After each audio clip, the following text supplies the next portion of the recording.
So, hello mga amigo. So, for today's video, ito yung aking DJI Neo. Ngayon, dito sa pagbili ng DJI Neo na ito, mayroon akong pinagsisihan.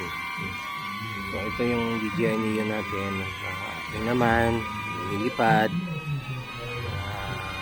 Kaya lang, sabi nga, mayroon akong regret sa pagbili na itong DJI Neo.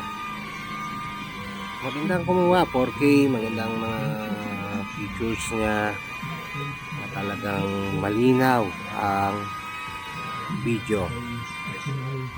Ngayon, talagang yung follow mode, sarap gamitin, talagang magagamit mo ng maayos itong DJI Neo. Kaya lang, ang isang regret ko dito sa DJI Neo, dito sa ating Neo na ito, ano ang pinagsisihan ko? Ang pinagsisihan ko, bakit hindi ko pa binili yung Fly More Combo, yung may kasamang remote at may extra battery.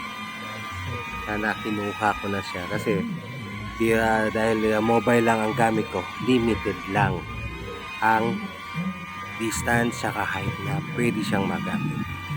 Kaya sa mga nagbabalak na bumili ng DJI Neo, kunin nyo na ang Fly More Combo kasama na rin. See you on my next video.